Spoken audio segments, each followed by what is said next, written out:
The day I buried my husband, I thought the worst was behind me. But what my sister revealed at his funeral cut deeper than death itself. My name is Carol, I'm 30 years old, and I never imagined that grief could come layered with betrayal so sharp it felt like a second death. When my husband Adam passed, I thought the hardest part of my life had begun.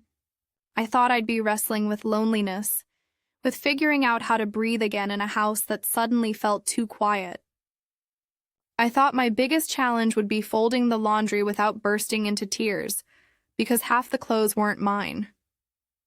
But on the day I buried him, I discovered something that made my grief feel almost small compared to the shock that followed. Adam and I had been together for 8 years, married for 6. We didn't have kids, though people in my family, especially my sister Emily, always made little digs about it. "You'll regret waiting," she'd say over Thanksgiving dinner, sipping wine like she was the family expert on life. Emily had a son, Jacob, who was 10 years old now. She loved to parade him around like proof that she had done life right. I used to smile politely, even when her comments stung, because I never wanted to air the truth. The truth was that Adam had a vasectomy before we ever even met. He told me early on in our relationship, said it was a decision he'd made after a difficult breakup in his 20s when he realized he didn't want kids. I accepted it without hesitation because what mattered to me was him, not some idealized version of family my relatives carried around. So when Emily walked up to me after Adam's funeral, her eyes red but her lips twitching with something that wasn't grief, I should have known trouble was coming. I should have read her expression the way I'd learned to read the weather, when the air was too still before a storm. The funeral had been quiet, solemn. People hugged me, whispered how sorry they were, told me Adam was a good man. I clutched the folded flag they gave me. He had been in the military briefly before moving into finance, and I felt like if I let go of it, I'd collapse completely. My parents hovered around me, but they didn't know what to say. Friends drifted in and out of my space, offering casseroles and prayers. And then Emily came, her son trailing behind her like a shadow. She hugged me stiffly, and I felt her lips brush my ear as she whispered, "We need to talk." "It's about Adam," I pulled back, blinking at her. Her mascara was smeared, but her eyes held a strange fire. "Not now," I said quietly, my voice raw. But she just gave a little smile that didn't reach her eyes. "Later, then. But you should know. You're not the only one who lost him." The words chilled me in a way the winter air couldn't. That night, when the guests had gone and I sat in my silent living room, Emily showed up at my door. She didn't ask if she could come in. She just walked in, her son plopping onto the couch like he owned the place. She sat across from me, smoothing her black skirt, and said the words that nearly knocked the air out of my lungs. "Jacob is Adam's son," she said softly, almost tenderly. For a moment, I just stared at her. Then I laughed, sharp, bitter, unsteady. "That's not possible." Her eyes narrowed. "Don't be naive, Carol. We were together before you ever came along. You think Adam told you everything? He's Jacob's father. He told me once he'd make sure we were taken care of. And now," she trailed off, pulling a folded paper from her purse, sliding it across the table. "Now he's gone, and his will says this house is supposed to be shared." I picked up the paper with shaking hands. It was a copy of a will, but even at a glance I could see it wasn't real. The formatting was off, the language clumsy, Adam's signature shaky in a way it had never been. Adam worked in finance. His documents were always neat, precise, formal. This was a child's forgery compared to his usual paperwork. I looked up at her, fury rising in my chest. "You forged this." Emily didn't even flinch. "Believe what you want. But I'll be filing this in court. Half of this house belongs to Jacob, to me." I let out a laugh that startled even me. It wasn't a laugh of humor, it was disbelief, anger. The kind of laugh that comes when you're so blindsided you don't know whether to scream or cry. "Emily," I said slowly, leaning across the table. Adam had a vasectomy years before Jacob was even born. He couldn't have fathered your son. Her face paled for a split second before she recovered, her lips tightening.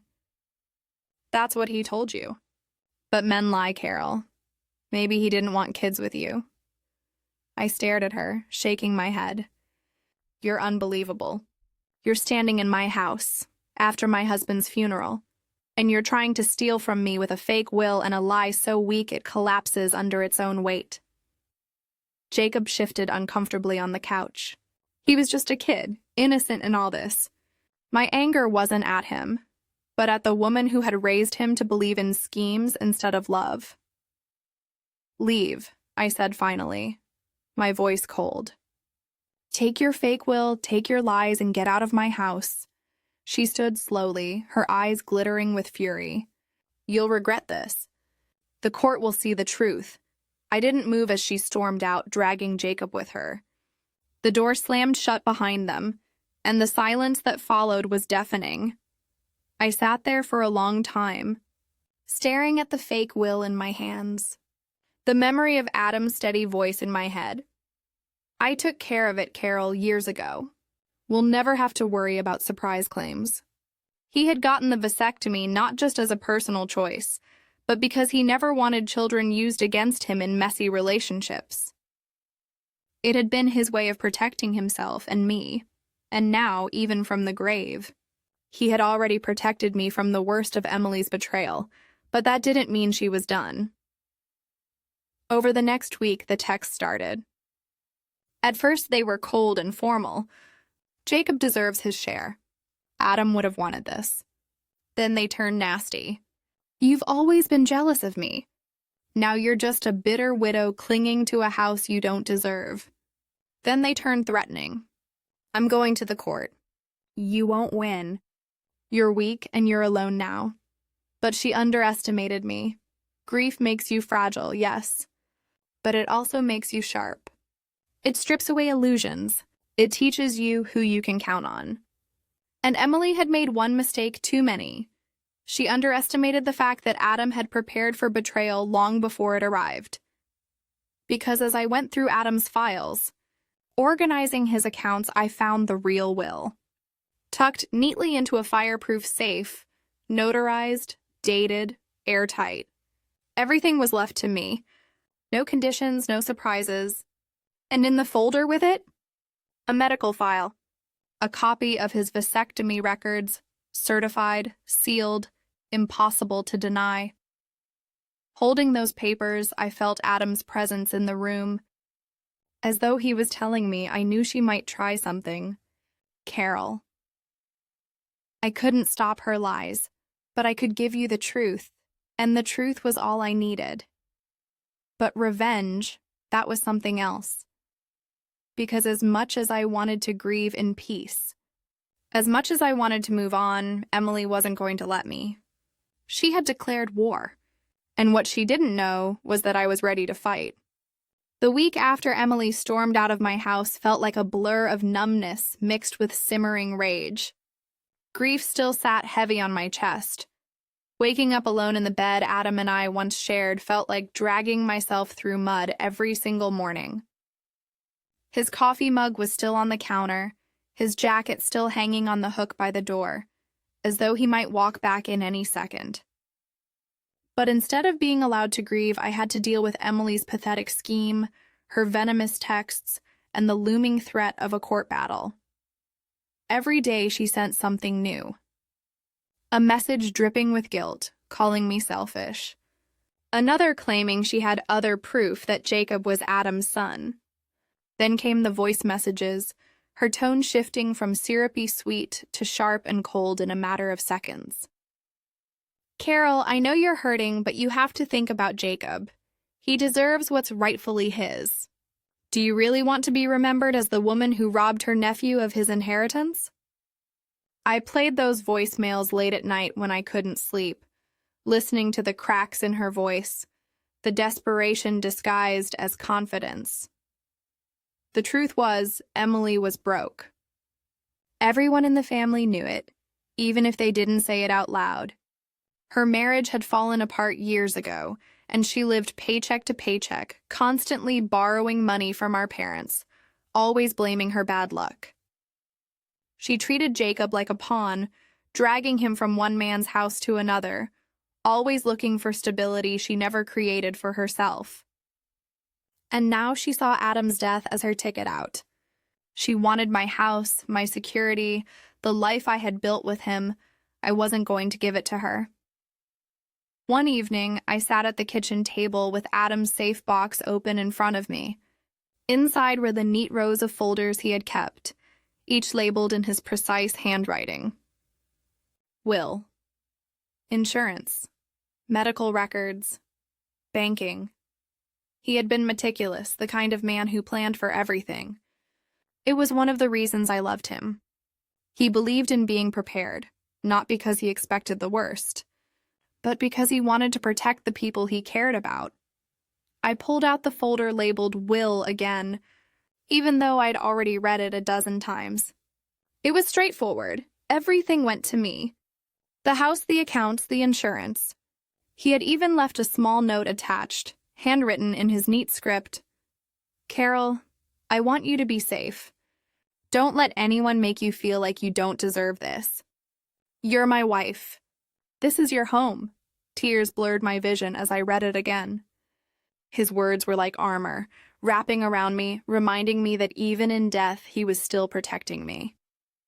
The next folder, medical records, held the golden ticket. A copy of the vasectomy records signed by the doctor dated over a decade ago. Proof beyond any doubt that Adam couldn't have fathered Jacob. The paper felt heavy in my hands, not just because of what it meant, but because of the betrayal it countered. Emily must have thought I was naive enough to fall for her lies. She didn't know Adam had already given me the shield to fight her with. The first time I brought it up to my parents, I expected them to be on my side. We sat in their living room, the air thick with tension. Mom folded her arms across her chest. Dad sat back with a scowl. And Emily smirked from the other end of the couch like she had already won. She's lying, I said firmly, holding up the medical records. Adam had a vasectomy years before Jacob was born. It's impossible for him to be Jacob's father. Mom shook her head slowly, her lips pressed tight. Carol, I know you're grieving, but maybe you're not thinking clearly. Maybe Adam told you that to spare your feelings. Maybe he... Don't you dare, I snapped, my voice sharp enough to make Jacob flinch where he sat next to Emily. Don't you dare suggest Adam lied to me. He never lied to me. Not once. Emily leaned back, crossing her legs, her smirk widening. Records can be faked, Carol. Anyone can print something off the internet these days. My blood boiled. Unlike your pathetic excuse for a will? Her eyes darkened, the smirk fading for a moment before she recovered. A judge will decide, not you. I stood abruptly, clutching the folder to my chest. Then let the judge see the truth. Because I'm done sitting here being attacked in my own family. I have proof. And when I use it, you'll be exposed for the liar you are. I walked out before they could respond, slamming the door behind me. My heart pounded all the way home, but beneath the rage was something stronger. Resolve. The next morning, I contacted a lawyer. His name was Daniel, recommended by a friend of Adam's. When I walked into his office, clutching the folders like lifelines, I felt small and tired, but also determined. Daniel listened quietly as I laid everything out. The funeral, Emily's claim, the fake will, the vasectomy records. He leafed through the documents carefully, his brows furrowing deeper as he read. Finally, he looked up at me. Carol, this case is straightforward. Her claim doesn't hold water. This forgery wouldn't stand 5 minutes in court. With these medical records and the notarized will, you're in a strong position. I can file a response that'll shut this down quickly. Relief flooded me, but it was laced with something else. bitterness. Because even if the court dismissed her claim, Emily had still planted poison in my life. She had turned my grief into a battlefield. What happens if she keeps pushing? I asked softly. Daniel gave a small smile, though it didn't quite reach his eyes. Then she'll end up burying herself. Desperation makes people sloppy. The more she tries, the more evidence we'll have against her. And believe me, judges don't take kindly to people who exploit grief. For the first time in weeks, I felt like I could breathe, but Emily wasn't done.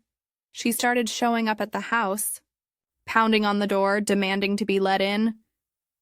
I stopped answering, but she'd leave notes shoved under the mat, scribbled in angry handwriting, "You can't hide forever.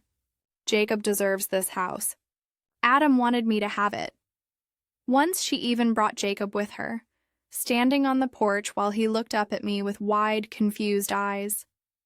"Please, Aunt Carol," he said softly, rehearsed words falling from his lips. "Don't keep my dad's house from me." My chest ached, but I shook my head firmly.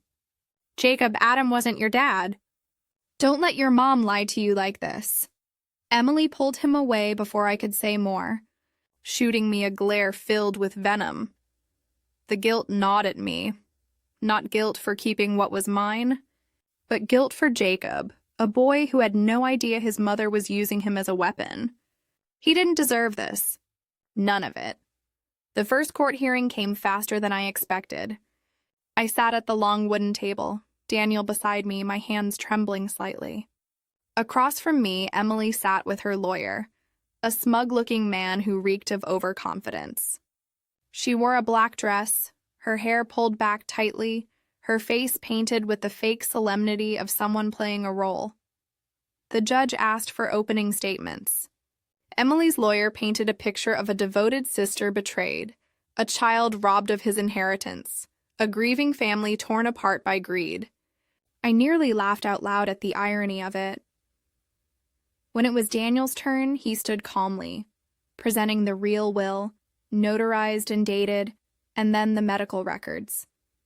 The courtroom buzzed with murmurs as he explained that Adam had undergone a vasectomy years before Jacob's birth, making it biologically impossible for him to be the father. Emily's face drained of color, but she quickly composed herself, whispering furiously to her lawyer. He tried to object, to cast doubt, but the documents were airtight. The judge looked unimpressed. "Ms. Emily, unless you have verifiable DNA evidence or legitimate documentation, your claim appears unfounded." Emily's eyes flashed with desperation. I have letters. Adam wrote me letters, promising. But when she pulled them out, the handwriting was shaky, inconsistent, nothing like Adam's precise script. The judge barely glanced at them before shaking his head. The hearing adjourned quickly after that, with the judge ordering further review but making it clear Emily's case was weak. Walking out of that courtroom, I felt a rush of triumph. For the first time since Adam's funeral, I felt like I wasn't drowning. But it wasn't over. I could see it in Emily's eyes as she glared at me across the hallway. She wasn't going to stop, and I wasn't going to forgive. Because this wasn't just about a house. This was about my husband's memory. This was about the fact that she had tried to tarnish his name during the darkest moment of my life. She wanted war. She had it. When I walked out of that courthouse after the first hearing, I thought maybe, just maybe, Emily would take the hint. The judge hadn't been subtle. He practically told her she had no case, that her story didn't add up, that her so-called evidence was flimsy at best. Any reasonable person would have crawled away in shame.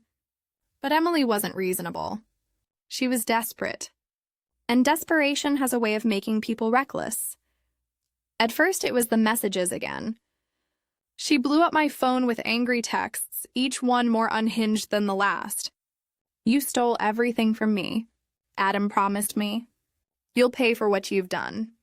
Then she shifted tactics, trying to guilt me. "Jacob is innocent. He deserves something. Are you really going to leave him with nothing? I stopped responding altogether, but silence didn't calm her. It enraged her.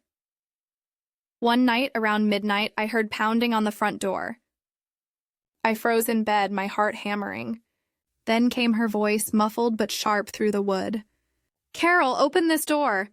You can't hide behind your lies forever!" I didn't move. I didn't breathe. I just stared at the ceiling, praying she'd go away. After 10 long minutes, the pounding stopped, replaced by the sound of tires screeching off into the night. The next morning, I found a note shoved under the doormat. "Enjoy the house while you can. It won't be yours for long." I saved it, tucking it into the folder with the rest of her threats. Daniel told me to keep everything. Every text, every voicemail, every scrap of paper. "Desperate people dig their own graves," he said calmly. "All you have to do is give them the shovel." But as much as his words reassured me, living under siege was exhausting. Grief already hollowed me out, left me aching for Adam every second of every day. Now, on top of that, I had to carry the constant fear that Emily might show up again, that she might drag Jacob along, that she might break in while I was at work. I installed cameras, upgraded my locks, even considered buying a dog just for the extra security. But nothing stopped the gnawing paranoia. One afternoon, I ran into Jacob at the grocery store. He was standing in the cereal aisle, staring at the boxes like he couldn't decide. When he saw me, his eyes lit up for a second before he quickly looked down, like he wasn't supposed to acknowledge me. My heart twisted. "Hey, Jacob," I said softly. He shuffled his feet. "Hi, Aunt Carol." I crouched down so we were eye level. "How are you doing?" He shrugged. "Mom says you're being mean. She says you're keeping Dad's house from me." The word Dad hit me like a punch. I swallowed hard, forcing my voice steady. "Jacob, Adam wasn't your dad. I know your mom told you that, but it isn't true. Adam couldn't have kids. It's not possible." His little brow furrowed, confusion clouding his eyes. "But Mom said—" "I know," I interrupted gently. "But sometimes grown-ups lie when they're scared. It doesn't mean they don't love you. It just means they make mistakes." He looked at me for a long moment, then nodded slowly. "I liked Uncle Adam. He was nice." Tears pricked my eyes. "He liked you too, Jacob. Very much." Before I could say more, Emily appeared at the end of the aisle, her face twisted with anger. "Jacob, let's go." He hesitated, glancing back at me, but she grabbed his arm and dragged him away without another word. I stood there staring at the rows of cereal boxes, fighting the urge to scream. The next court date came 2 weeks later. Emily showed up looking polished, her hair done, her lawyer carrying a stack of papers like they were holding a winning lottery ticket. I braced myself as the judge asked for new evidence. Her lawyer stood and announced confidently, "We have DNA results proving Jacob is Adam's son." My stomach dropped for a split second before I remembered Adam's vasectomy. Impossible. Daniel stood calmly, asking to see the results. The lawyer handed them over, and I could see from Daniel's expression as he scanned them that something was off. He handed them to the judge, who frowned, flipping through the pages. "These results are from an unverified lab," the judge said slowly. "Not accredited, no chain of custody, no verified sample. This is meaningless in this court." Emily's face flushed scarlet. "But it's proof." It shows nothing," the judge interrupted sharply. "If you want to pursue DNA testing, it will be done through official channels with court oversight. Until then, these papers are worthless." Daniel leaned toward me, whispering, "See? She's grasping at straws." I exhaled slowly, relief flooding me. But as I looked at Emily across the courtroom, I saw something else in her eyes. Not defeat. Rage. The kind of rage that said she was just getting started. And she was. The next day, my car windshield was smashed. A brick lay on the driver's seat, wrapped in paper that read, Liar. The police came again, took another report, shrugged again. Could have been kids messing around, the officer said. I wanted to scream at him. Tell him this wasn't kids, this was targeted, this was war. But what good would it do? I called Daniel, who urged me to stay calm. The more she lashes out, the stronger your case becomes. Just keep documenting, so I did.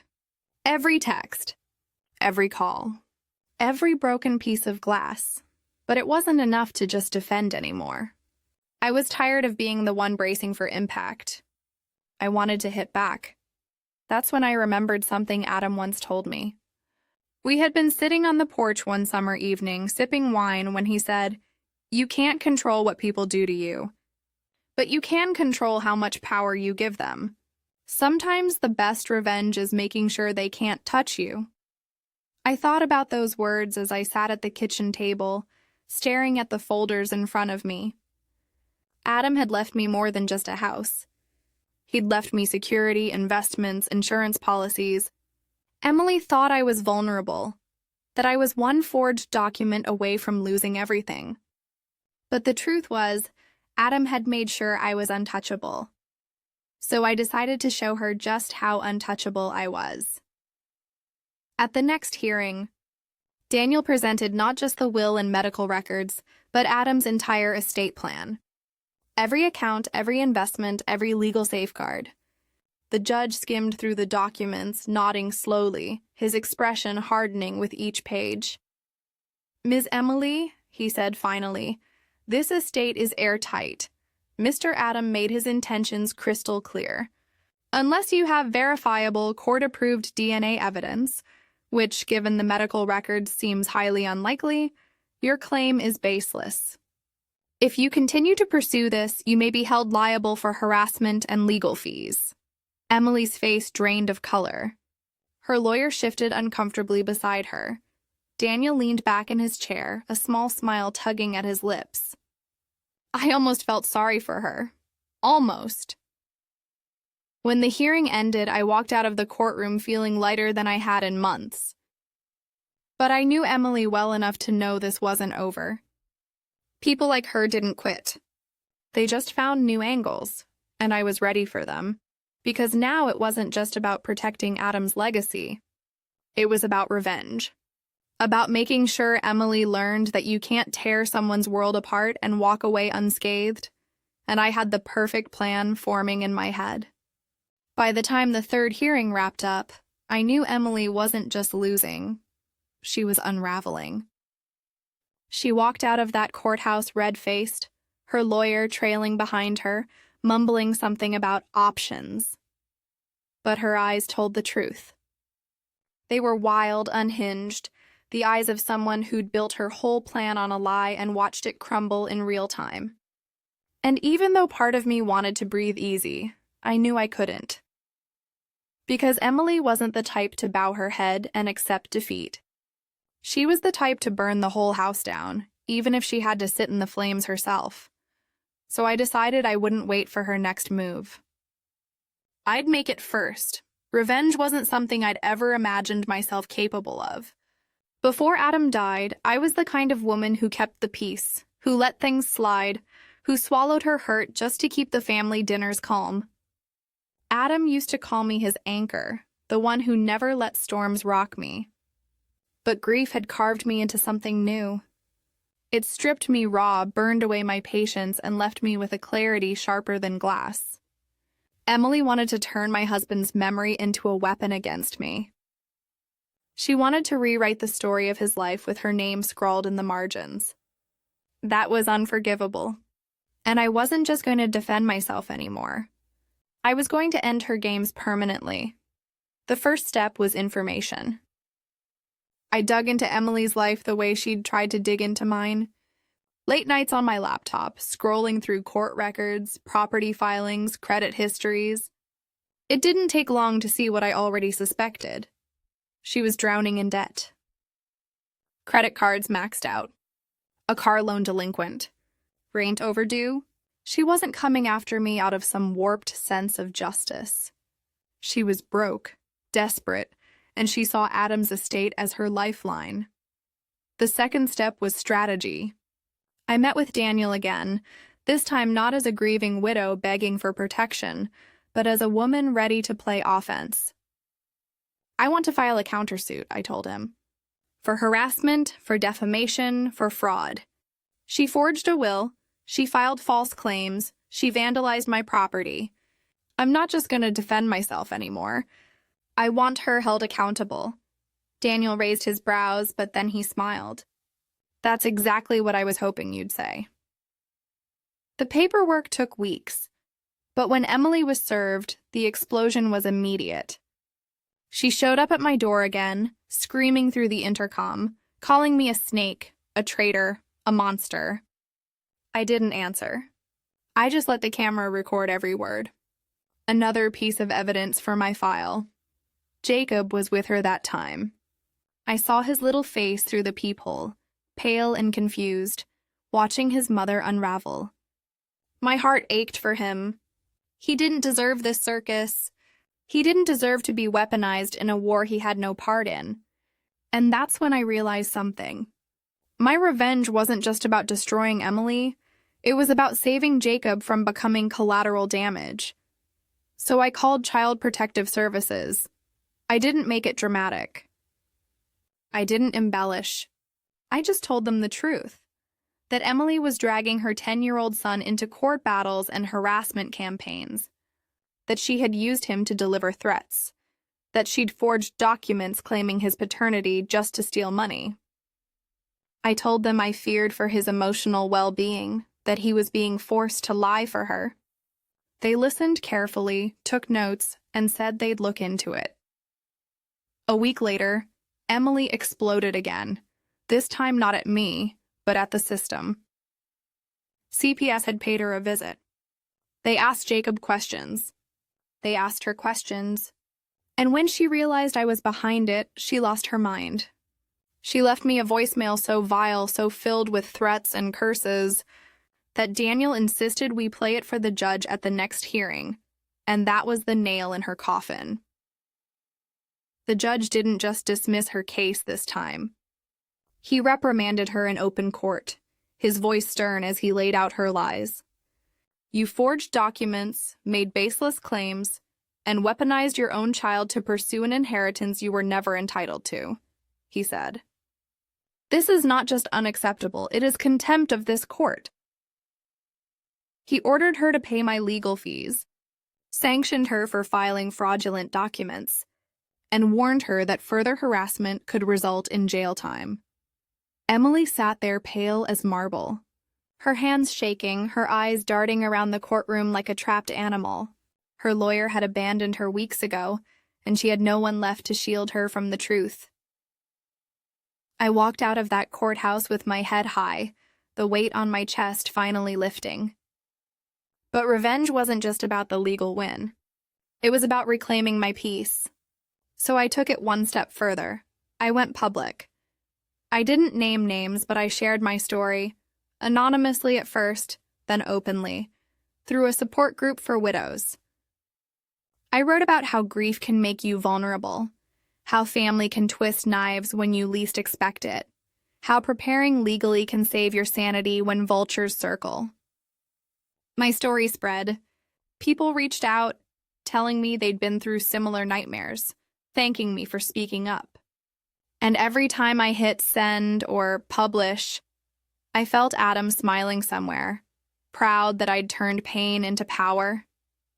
But the most important victory came quietly, weeks later, when Jacob showed up at my door. Not with Emily. Alone. He held a crumpled piece of paper in his hand and tears in his eyes. Aunt Carol, he whispered.